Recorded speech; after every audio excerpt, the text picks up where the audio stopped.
Hi, everybody. Welcome back to Inspired Action Life podcast. I'm your host, Karen Baldridge. And today I have a great guest that I cannot wait to talk to hear her story and kind of deconstruct her whole path because she's killing it out here on the speaking circuit. And we all know the term burnout, right? Well, she's a workplace burnout expert. She has written a book, Banish Burnout Toolkit, and she has a complimentary tips and tricks book that goes along with her first book. It's Banish Organizational Burnout. All things burnout, this is your person. She's widely used on the speaking circuit, and I know some of you are in the corporate space and you very well know what burnout is, because anyone who's faced it understands exactly what that looks like. So it's a hot topic. I want to know how she got there, because you know what? She didn't start there. So that's why I need to get to the bottom of this, and we're going to kind of reverse engineer her story. So without further ado, I would love to introduce Janice Litvin. Good morning, or for you, afternoon for me. How are you, Janice? Good morning or afternoon, Karen. Thank you for having me.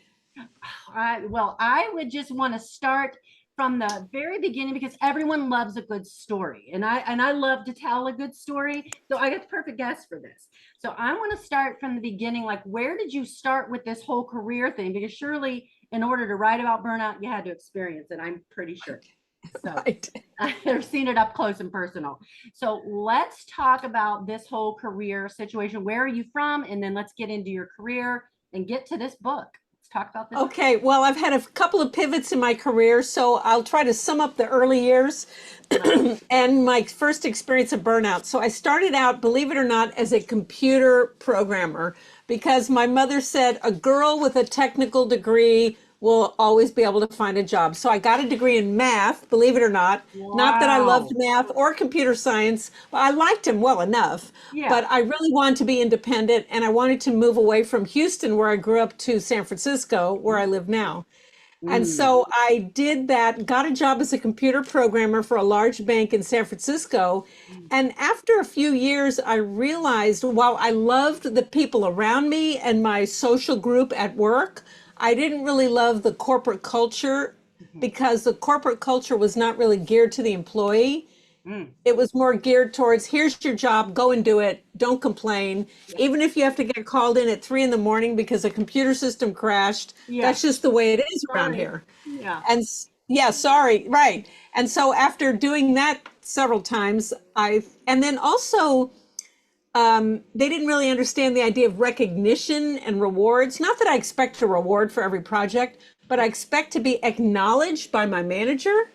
And so after 4 years of that, I decided enough is enough, and I needed a break. Understandable. You're burning it at both ends, especially with IT, because you were kind of like on that leading edge, it sounds like, where things were changing fast and furious. Right. That's always the case with tech. Yes. That is true. So what happened from there? So you getting to this point, it's frenetic. You're thinking, what am I doing here? Or are there other options? I'm guessing. Right. So what I realized as I went through a self-analysis, so to speak, in terms of my career and why I felt burned out, is that I needed a job where I was more suited to the work. And through a lot of research and networking, I found an organization that was a software consulting firm where I got to go out and talk to customers. And I didn't have to develop software. And that was perfect for me. I love talking, all those D's in conduct really paid off. And too bad I can't go back and tell those teachers I was developing a skill. All that talking was about developing a skill. Don't yell at me for being chatty, so I went out and talked to customers. Go ahead. Yeah. Yeah. So go ahead. So I did, I loved that job. I had the world's best boss. He was very supportive. He always had our back. And from that job, one of the things that came out of that job was my boss came to me one day and said, I think you should do all the training for our branch and we'll modify your workload to fit in this training program. And they trained me as a software trainer, and I took to it like a duck to water. It was the perfect job for me. And interestingly, as I look back on my life, it was the genesis for what I'm doing today, because I love standing in front of a group. In that situation, I was helping people understand software. Now I'm helping people understand how to change their life in reaction to stress and burnout. But I really liked helping people overcome their fear of software. Oh my goodness. Well, that's interesting because it's interesting that you even were in IT with your great personality. I mean, you're very kind of extroverted and funny, quick-witted. It's so funny to me that you even were in IT in the first place. So, the world righted itself and put you out front, client facing, where you always belong. Well, that's a really good point. I hadn't thought about it. Yes, I was client facing. And so I learned many, many, many lessons in terms of business that led me to starting my own software consulting firm later. Oh. And I learned how to write contracts. I learned how to write proposals. I learned how to interact with independent contractors who they themselves love software development, and I could use them to work on my projects for my clients. And I just love that boss. In fact, in my new keynote, which is about changing the organizational structure so as not to burn out employees, I talk a lot about him and the lessons he taught me. And I would have followed him anywhere. Sadly for me, after 2 years of my being there, sadly for me, he got promoted to a district level position. And we were told, you can't talk to him. And I thought, now looking back, Yeah. I don't know why I just said that's ridiculous. I have a long-standing relationship with him. The person that they put in his place was not qualified. And I should have, although he and I stayed socially friendly, we weren't supposed to go to him with work problems. And I should have just ignored them and gone to him anyway. But long story short, I ended up leaving that job because of that situation. And I took a job that, again, I was not suited for, but the pay was so great. I took a job doing software quality assurance, which means doing quality control over software systems. And it was a total mismatch in every way, the work itself and the cultural environment. I won't tell you which company, but it was a total mismatch. I left that job after a year, and I went out on my own and started my own company called MicroSearch to do software consulting. And eventually that morphed into training. And then later that morphed into recruiting. Oh my goodness. And I feel like I'm going on too long, but there's a theme, and I'm coming to a stopping point in one moment. So that same boss who I loved, we stayed in touch as friends because I really adored him. In fact, I'm still in touch with him to this day. Oh. And one day after I had been working for myself for a few years, he called me up and said, can you find me a DB2 DBA? We need to hire somebody. I was not a recruiter. I never planned to be a recruiter, but I knew it wasn't rocket science. And here's the funny part of that story. My mother had been recruiting, and she and I never talked about me becoming a recruiter. That's what's so ironic about it. That is interesting. So funny, but Yeah. both we have a similar personality. So long story short, I found someone, I closed the deal, and at that time recruiters got a contingency fee like a real estate broker. We got a percentage of salary, and I was really happy because all of a sudden I made a big chunk of change, and I thought, woohoo, I'm a recruiter now. And the software training business had changed a lot, to the point where a lot of larger companies had come into the space. And so it didn't make sense for me to try to compete in that way anymore. Right. So I thought, okay, now I'm a recruiter. See, here's what you like so casually breezed over, but I'm gonna rein you back in your timeline a little bit, that you went out on your own. Okay, first of all, that is huge because that's where everyone gets stuck. Okay, we get stuck Yes. with our golden handcuffs, right? Even if it is a toxic culture that we live in or that we're working in, we're thinking, frick do I do this? I mean, how do I just go out on my own? That is not a little casual move, you know? So, I mean, were the chips all falling Yes, into yes. place for you that you're just like, okay, I think I can do this. I've got enough contacts, or No, what was the no, decision? I mean, no. how did you do that?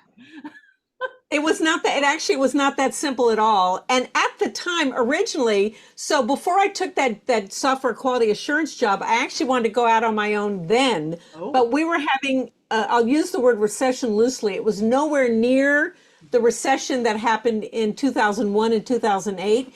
This was like a little mini recession that barely lasted a year. But in my mind, I thought, okay, we're in a recession. That wouldn't be a good time to start doing my own thing. So I took that QA job and I decided to use that as my time to save my funds and spend all my free time reading, studying, and going to trainings about entrepreneurship. So I learned all about setting up the structure, setting up, how to find clients. I already had the training about the consulting arrangements because I was doing that for that software company. So I understood the contracting process, and even to some degree sales, but I still took a lot of classes and read books and went to all kinds of women entrepreneurs and a lot of networking groups. And then when I started out on my own, I had a friend slash coach who said, call every single person you know, friends, church and synagogue friends, business friends, and back then we had no email, so it was actually calling with the phone. There was no texting, there was no emailing, there was no internet. So I actually picked up the phone and spent all day, every day for weeks calling people. And one person called me back and said, I have a very hot lead for you. So at that time, the microcomputer was, and we don't even call it that now, the PC was a new idea, kind of like where we are with AI now. That was the new thing. And everybody in America suddenly had a PC on their desk and didn't know what to do with it. yes. And so the timing was right for training, for software training. And so this friend called me up and said, and this was in Silicon Valley, and he said, I know the owner of back then we had PC stores, different from today. Yep. There was no online buying, there was no internet. Exactly. And so I actually went to this computer store. It was called Computer Land back at that time. And one guy had 2 franchises in Silicon Valley, and they needed a computer trainer 3 days a week, every week. Oh, wow. And they said, we'll pay you $40 an hour. And I said, I'm down. So every week for 3 days a week, I drove about 40 miles each way because I was thrilled to death because I was self-employed now. Exactly.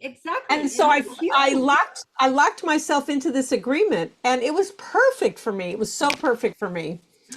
In my world, I call those like a bridge situation. Like that was your bridge to then what was your next level. But we need those little bridge situations to help us, and that was your bridge. Yes. And so I think when you make those And then oftentimes the bridges show up, when you get courageous to make those big decisions, a lot of times things fall into place. Right. And meanwhile, on the days that I wasn't driving to Silicon Valley, I was back on the phone looking for new clients. And so I figured out pretty quickly that a lot of people needed training, and I figured out that I wanted to set up my own training classes. So at that time, people didn't understand what the PC was. Were their jobs, were they at risk for losing their jobs? And so I created a class. I don't remember the exact name, but it was basically about computer literacy. And I hired another trainer to do it with me. And we created a class where we taught people through kinesthetic learning. As you probably know, the best way to learn is not just from going to a class and sitting and listening and taking notes, is more to be interactive. Right. And so we set up this situation where people were up on their feet for a lot of the day. I mean, they did sit and listen part of the time, but then we quickly got them up on their feet and we sent them to different parts of the room. You're the hard disk, you're the motherboard, you're the RAM, you're the floppy. Back then we had these things called floppy disks. And then he would say, okay, he would point to somebody, okay, you're the switch, turn on the computer. So the person would raise their hand. Okay, now he said, now I want you to walk over to the Mr. or Mrs. Ram. And that person raised their hand. And so they were walking all around the room to show how data flowed through a computer. It was so much fun. They were laughing, they were enjoying themselves. And when you get people up and laughing and having a good time, that's when and especially in this way, physically acting out the parts of the computer, they remember it. And then they could go back and explain it to everybody else. 100%. I mean, that's so clever, making an otherwise intimidating and even mildly boring, because we don't always want to know how the sausage is made. You know what I'm saying? Right. I don't need to know the behind the scenes. Just tell me how to make it do But it. it took all the fear away, because it made them realize that they, as computer users, were in control, that the computer didn't control them, they controlled it. Yeah, and it took all that fear out of it. And so then the next thing I did was the popular software at the time was DOS, which was a disk operating system. Before there was a Windows, people had to type in the commands to get the computer to operate. So I created a DOS class and taught that. Then I created a class for, at the time, the financial modeling software was Lotus 123. Yep. Then we had word processing called WordStar, and we had a database program called DBase. In fact, DBase is still, which is now under the Microsoft platform, is still a product that comes with a lot of computers. Anyway, and then I realized that what I was good at was selling, and so I hired other people to do the training, and I would rent out rooms in all these computer stores, and I would pay rent for the day, and I would sell the training to different corporations. And looking back, I'm like, I don't even remember who I called on, if I called on the head of training or the head of IT, but I called on anybody and everybody I could. And I also did some free seminars, 1 hour seminars about different ones. Some were like 1 hour about DOS, 1 hour about Lotus, 1 hour about DBase. And I invited people from around downtown San Francisco, and I got a lot of clients that way. Well, here's a question for me, as again, other entrepreneurs on the outside listening to this. Well, how do you get people at your seminars, especially when you didn't have the ease of the email blast or the social media, where it's a lot easier, but it's also a lot harder because more people are doing it. How'd you do it? How'd you do that? I picked up the phone. You pick up the phone to come to your computer classes. Like, did you call companies or individuals, or how did you? Companies. I called companies. The other thing I did was I created a newsletter, which I mailed in an envelope with a stamp. Oh, and my God. I mean, it's kind of like what websites are today. It would have an article of interest about the industry, about what was going on, what the niches were. Right. And then I would have my training schedule, and I would just mail this out. And I had it printed on beautiful glossy paper. I wish I had one handy to show you. I'd love to see it from the archives. I'd love it. It's in one of my old scrapbooks, but anyway, or my files. So I would send out these newsletters, and it had my schedule on it. And I mailed them out once a month or every other month. And I just, what I probably did was I probably bought a list of companies with the IT director and the training director. I probably did something like, I don't remember now looking back, but I think so long ago, many iterations ago. We didn't have LinkedIn. We didn't have these, we had no way to find people. And the other thing is, I got hired by a training company after a year or two, and I did some of their training classes, and they actually hired me to speak at a computer fair, at a computer conference about DBase 2. So I met people that way, and little by little, I just started meeting a lot of people. I love this, because that is the perfect example of finding the place you are supposed to be in. It's like whether you had to stumble into it or directly target it and get there, you're there now. And that's what I love. I love that story, because once you're flowing, things are flowing with you. It's not a resistance anymore, because things are just opening up because you're using your natural gifts. And I love that. Yes, and the thing that I have to remind myself is you don't hit $1 million overnight. Yeah. You have to take it little by little by little, one step at a time, and each thing feeds to the next and exponentially helps you grow. I think that's an important one because there's a lot of like false, stories out there on Instagram, the overnight millionaire, or like Yeah. people who are doing these trainings. Oh, I just went to sleep and I woke up and I Yeah. had $700,000 worth of okay. No, No. no, I that need doesn't us work like that. pragmatic people because I like to operate in that space of big dreaming, but my pragmatism takes over all the time. I'm as grounded and pragmatic as I can. So it takes some hard work, but it's work that you love. And I think that's Yes. important. Yeah, what's important is that you have a very strong passion for what you're doing, because some of what we do as an entrepreneur, we don't like. Like, who likes bookkeeping? Unless you're an accountant, who loves bookkeeping? But it has to be done. You have to pay your taxes. And but because I had such a strong passion for what I was doing, I didn't mind the things that the tasks that I didn't love to do. I didn't mind it because I kept reminding myself of the bigger purpose, which Right. was helping people, helping people. Yeah. And that, again, when that's up at the forefront, that whole charitable aspect has good, like, energy around it, like good Yes. mojo around it, right? So how did you Yes. make the transition from doing these trainings, and was this where you started to see the whole burnout situation, or how did you come into this, or are we a couple things away from Well, that? you might, I dropped some hints before, and that was in my earlier corporate jobs. I was burning out like that, going in at 3 in the morning Yes. routine. That was a burnout. Yeah. Working for the software QA job, that was a burnout. I had a boss that was like watching the clock. In a corporate situation, I had a boss that was watching the clock. So that was and the corporate culture. I only had in a company where I was in an international IT department, Mm. and so we had like 55 people in the department. I had two friends or three friends.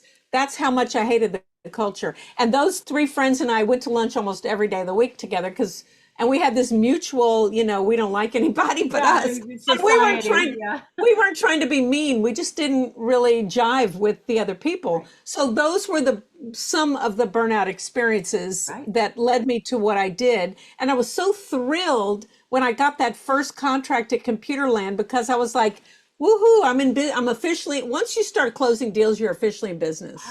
Gives you good confidence too, and you are in business, and it makes you feel like, okay, this is a legit thing. What else can I do? What's the next move? Right, And right. and I love the whole story of this, because again, it's just another example of when you're doing what you're meant to do. You could work for hours and you don't feel the burnout, but you can contrast it to the time that you did feel Right. Right, exactly. So then, as I mentioned, my boss, who I loved, it. called me years later and said, "Can you find me a DB2 DBA?" And that, I told you, that was my foray into recruiting. Yes. So that recruiting, so once I said, "Woohoo, I'm a recruiter," Yeah. I started reading, like before, I started reading books and going to seminars to refine my recruiting skills, my interviewing, my finding people and interviewing them and screening them and all of that. And because I had a tech background, people trusted me to find tech people. Yeah. And that went very well for about 20 years. But interestingly, the recruiting world got more difficult as we entered the recession of 2001. Oh. And things got a little bit harder because people were tightening their belts. Hmm. And so those of us in what I called contingency recruiting switched over to hourly, which made our jobs much, much, much harder, Yeah. because though we were getting paid by the hour, they still expected a certain level of results. Yeah. And so customers were getting much pickier. So that was kind of the beginning of the end. Though I went ahead and continued on that vein, Mhm. it, in my mind, that was another kind of burnout moment where it was the beginning of the end. But interestingly, I was still successful. And so it's hard to say, oh, I'm going to switch gears when you are making money and you're successful. Yeah. And I couldn't figure out what I wanted to do next. Hmm. And then the world told me that when the world shut down in 2008, and when I say shut down, Yeah, the economic meltdown of 2008, right. there were no jobs, so there was no recruiting. But for me personally, it was a blessing in disguise because I needed to stop and take a break so I could have the space to figure out what I want to do next. Yeah, and again, that's probably you had to employ some of the things that you probably are now talking about. It's like clearing that mental space and that emotional, EQ type of skill Yeah, set that you didn't have enough time to even develop that. So again, right, the world exactly. was looking out for you again because you cleared space. And if, Mindfulness, yeah, mindful is not going to be clear, right, but right. mindfulness is a different matter, isn't it? I never thought about it like that. So at that time, I had nothing to do all day. So I thought, okay, it's time to get back to the gym. I needed to get back onto my health track. Yeah. And so at that time, my son was in high school. And I said to myself, every morning on the way before I drop him off, I'm going to get myself ready as if I'm on my way to the gym. Okay. Because if I came back home after dropping him off, that would not, that would be the end of it. So Yeah. I dressed in my gym clothes, dropped him at the school, and went straight to the gym every single day. Oh, And and I would hang out there for hours because I didn't have much. My husband was working, and all I cared about was getting healthy, making dinner, and tracking my food and my health. And so I got to know people because I spent so much time there. yeah. And this one woman said to me, "You should become a Zumba instructor." So I had taught aerobics in the 80s for about a year just for fun. Yeah. And it's a long story why I stopped. But at that time, aerobics was just kind of like kicking your legs. But meanwhile, Zumba, for those who don't know, is Latin dance fitness. In fact, I blogged about it this week on my website and LinkedIn and my newsletter.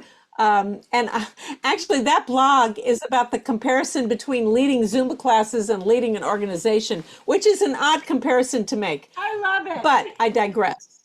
I digress. So I became a Zumba instructor and loved teaching Zumba. I had so much fun teaching Zumba. And however, after a couple of years, I thought to myself, I need a little bit more mental challenge than just teaching Zumba. And again, I went to classes and I got certified as a personal trainer for the science, not because I wanted to be a personal trainer, but I wanted the science. Oh, okay. And so I decided that I should go back to my roots and I should start doing webinars and trainings about the motivation for fitness. Not about, everybody knows we need to exercise, but how can we get inspired and how can we find the love of fitness? So that's the kind of programs I started teaching right away. And then a couple of years later, a client called and said, "We want you to do a presentation about stress, but we don't want mindfulness. Everybody knows about mindfulness. We already do that. We want you to go deep." And I thought, I can go very deep. I've done a lot of work on myself. And so Yeah. I created this Banish Burnout program, Mm. which is based in a theory that you can change the way you react to stress if you take the time to get to know yourself. Right. Yes. Yes. And so the funny thing is about that is there is a touch of mindfulness in there because it requires some self-study.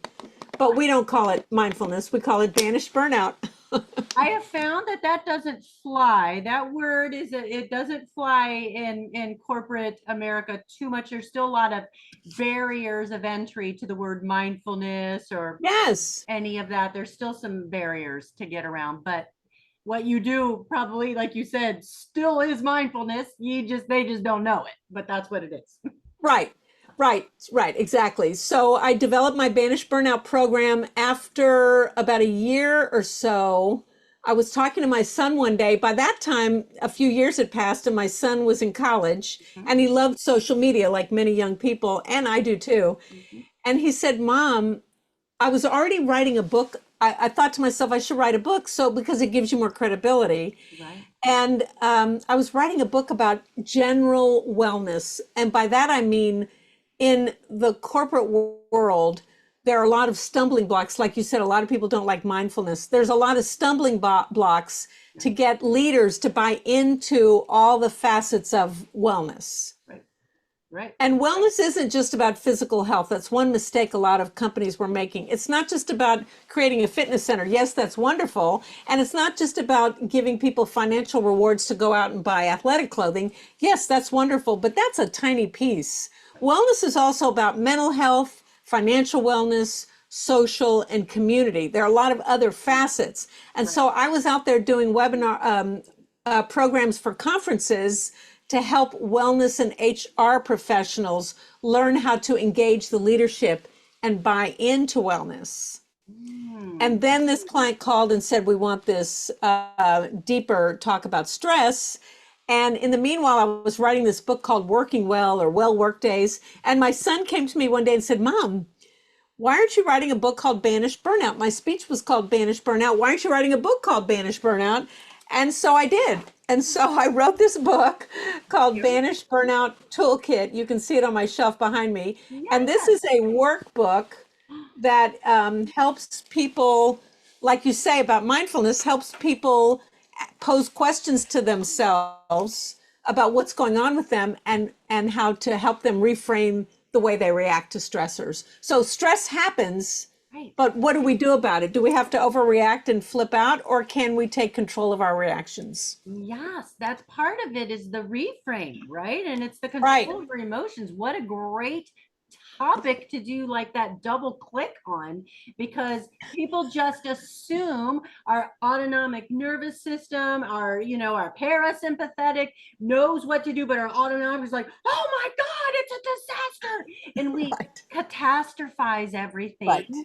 Right. And teaching that, guess what? We don't have to. We can make it mean something else. That is hugely valuable, especially in the workplace.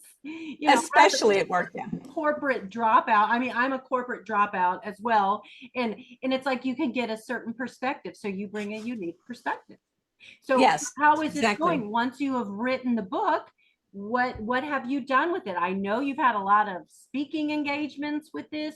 How is that all unfurled? So that's beautiful. So it's going very well. So as you may or may not know, I'm a member of National Speakers Association. And I was just, for a year, I was the president of the Northern California chapter.